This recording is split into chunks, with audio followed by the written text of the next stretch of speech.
আসসালামু আলাইকুম। ধরেন 2001-এর 4 দলীয় জোট সরকারের আগে পর্যন্ত বাংলাদেশে বিদ্যুতের যে পরিস্থিতি ছিল, এই বাংলাদেশে 20-25 বছরে সারা বাংলাদেশে শতভাগ বিদ্যুৎ যাবে, এটা মানুষের অনেক কল্পনার বাইরে ছিল।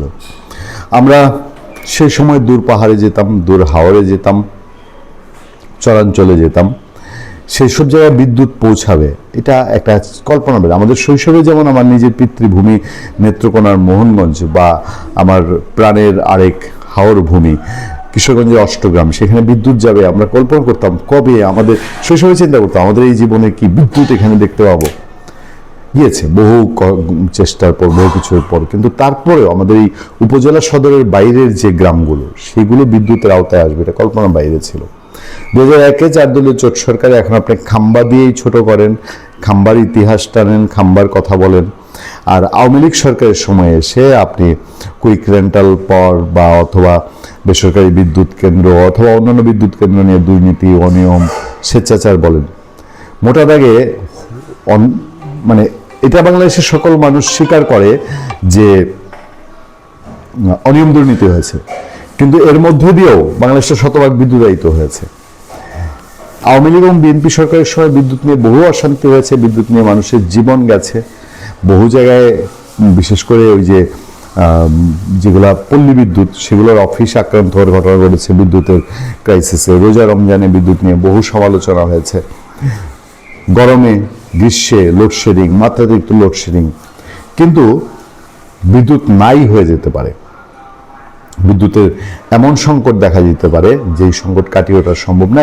এই কল্পনাটা শুরু হয়েছে ইউনূস সরকার যাওয়ার পর, এবং ইরান যুদ্ধ লেগে যাওয়ার পরে আমাদের যখন বিদ্যুৎ এবং জ্বালানিতে মজুদ দেখা গেল, তেল আছে 1-2 সপ্তাহের, বিদ্যুৎ প্রচণ্ড বিভ্রাট তৈরি হতে পারে বিদ্যুৎ উৎপাদনে, তখন বারবার ঘুরে ফিরে আসছে একটা নাম, সেটা হচ্ছে সাবেক বিদ্যুৎ ও জ্বালানি উপদেষ্টা ফজল কবির খান।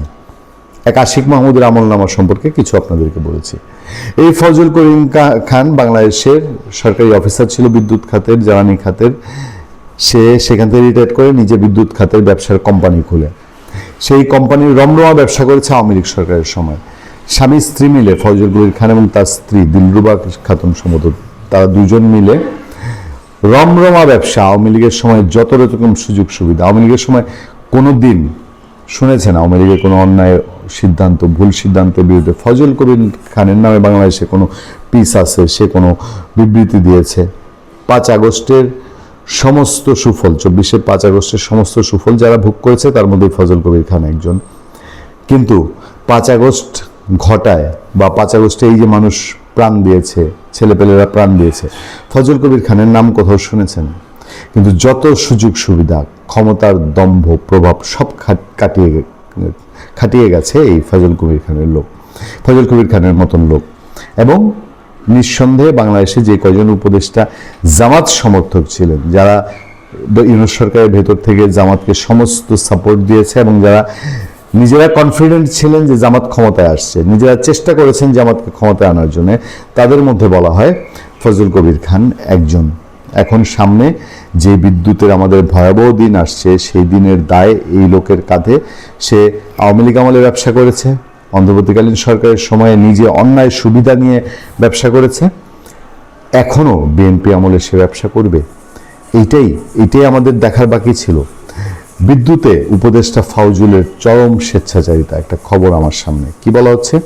বিদ্যুৎ খাতে অন্তর্বর্তী সরকারের সাবেক বিদ্যুৎ, জ্বালানি ও খনিজ সম্পদ উপদেষ্টা মোহাম্মদ ফজল কবির খানের বিরুদ্ধে উঠেছে একের পর এক স্বেচ্ছাচারিতার অভিযোগ।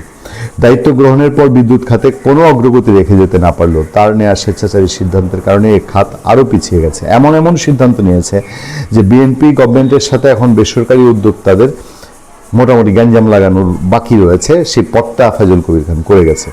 বিদ্যুৎ খাতে সংশ্লিষ্টদের অভিযোগ, উপদেষ্টা ফাউজুল দায়িত্ব গ্রহণের পরে খাতে জড়িতদের কারো কোনো কথাই শুনতেন না। তার দাম্ভিকতার কারণে নবায়নযোগ্য জ্বালানি খাতে বিনিয়োগ প্রায় স্থবির।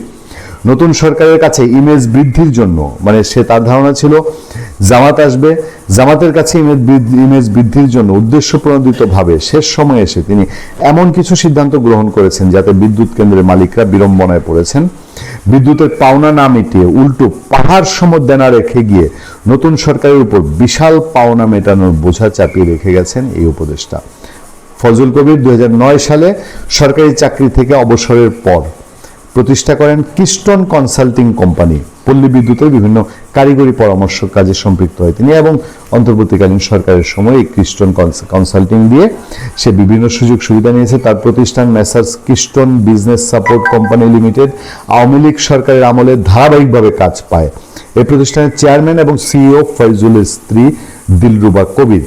অভিযোগ আছে সে সময় আরইবির বড় বড় প্রকল্প হাতিয়ে নেন দিলরুবা কবির, মানে আওয়ামী লীগ সময়।